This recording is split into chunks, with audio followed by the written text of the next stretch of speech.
Buenas, pues aquí mi comentario de hoy es dando continuación a todo este tema de los famosos Pandora Papers. ¿Por qué le quiero dar seguimiento? Porque a veces no se le da la connotación que esto lleva. Aquí ese tema sale del Consorcio Internacional de Periodistas que se radica en Washington y que tiene un tiempo, hay muchos periodistas ligados de muchos países europeos y también de Estados Unidos y otros lugares del mundo y Latinoamérica que se han puesto a investigar este tipo de cosas que ya se habían destapado en algunos casos con los famosos Panama Papers, etcétera, anteriormente. ¿Por qué?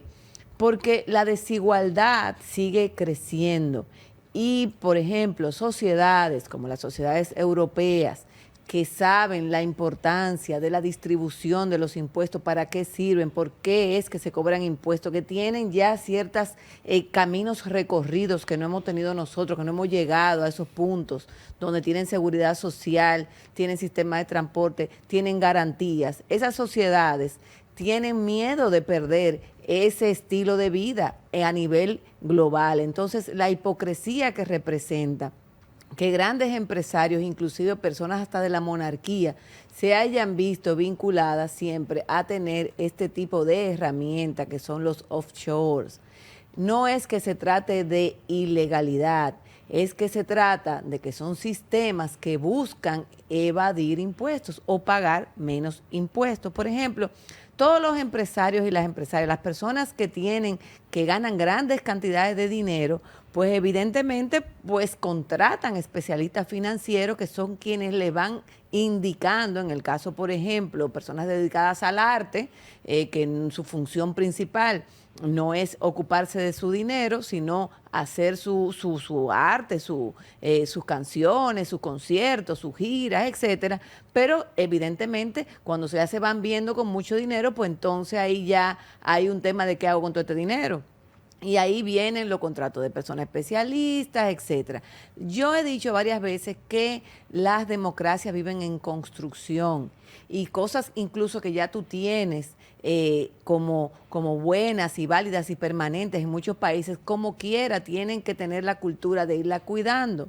Y ese es el problema que causa cuando grupos que pertenecen al 1% de la población mundial siempre tienen artilugios que se han hecho de manera legales para guardar dinero y para hacer transacciones económicas con pago de menos impuestos. Entonces, ¿qué vemos aquí?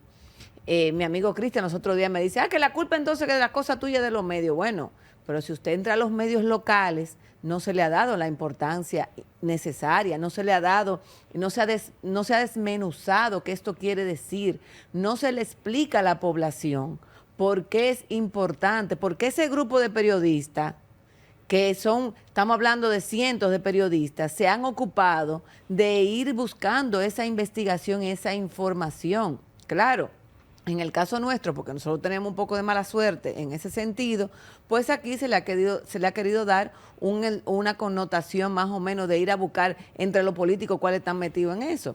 Pero en realidad esto es un tema que viene del empresariado que busca siempre cómo evitar o evadir impuestos, o mejor dicho, para decir la palabra evadir, tratar la mejor manera legal de pagar los menos impuestos posibles. Y sobre todo, por ejemplo, se ha dado caso de artistas donde se deja denunciado cómo han hecho compras millonarias de bienes que están ubicados en Miami o en cualquier otro lugar, pero utilizando esas empresas donde hacen las transacciones, evidentemente pagando menos impuestos de lo que en el país de origen deberían de pagar. Entonces, eso es lo que se está denunciando con esto. Entonces, vemos cosas, por ejemplo, como declaraciones del ministro Paliza que dice, es que yo no tengo miedo, si yo tengo eso, yo lo declaré, yo no tengo miedo. Es que aquí nadie está hablando de que haya que tener miedo, no haya que tener miedo.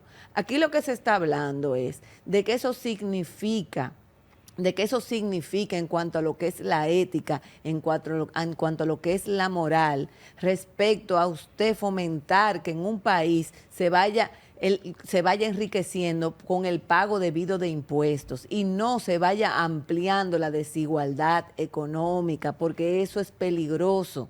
Si nosotros seguimos con este tipo de cosas, sin regulaciones, que permiten una serie de anonimatos, que somos muy buenos para ir a perseguir a otros, porque entonces lo que quieren es perseguir a la clase política.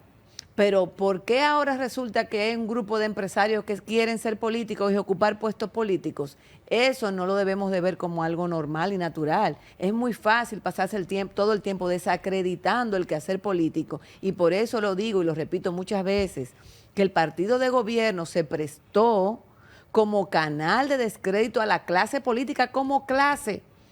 Y usted no puede prestarse para eso, porque ¿qué es usted si no es un partido político? Entonces, hoy vemos todo eso sin la importancia que debería de tener, buscando y rebuscando, y además en los periódicos locales y los periodistas locales que se han encargado de eso, tratando entonces de encubrir algunos apellidos, algunas familias, etcétera, etcétera, con el tema que ha dejado al mundo realmente escandalizado. Y que si usted entra a periódicos internacionales como El País, como The Guardian, como otros, usted va a dar cuenta que por qué le dan tanta importancia a este tema. Entonces, aquí al contrario, minimizamos la situación porque nos lo encontramos que eso no es nada y no importa, y que aquí no tenemos miedo. Es una barbaridad.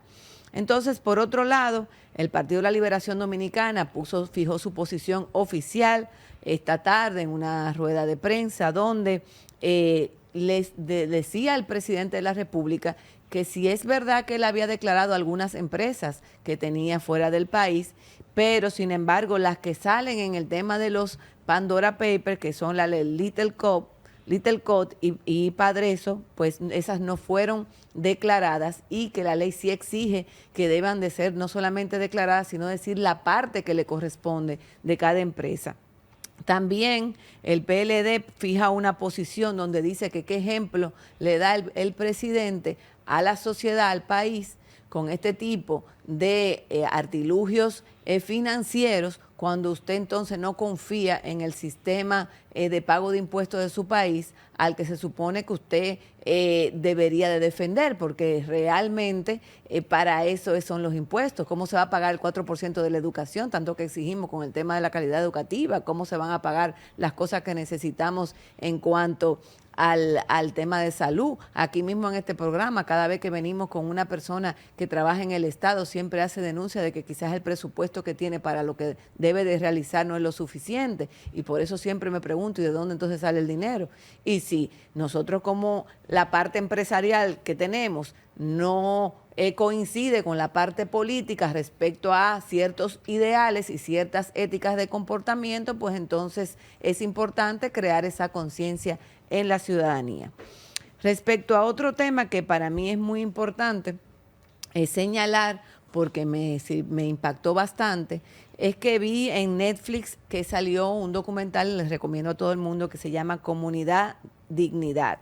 Es una comuna que yo nunca supe que existía hasta, el fin de semana que estuve viéndola, y se trata de un grupo de alemanes que se instalan en Chile luego de la Segunda Guerra Mundial. Se empiezan a instalar allá en el año 62, por ahí, 63, y empiezan a formar una comunidad donde pues se usan cosas similares a otras sectas. Tienen una persona que es quien lo guía, que sale de Alemania, incluso con una acusación que tenía en ese momento porque era pedrastra. Entonces, estamos hablando de los años 60, no se le daba quizás la importancia que se le da ahora mismo a ese tema. Y no había la tecnología quizás para la persecución en ese caso. Se instala en Chile.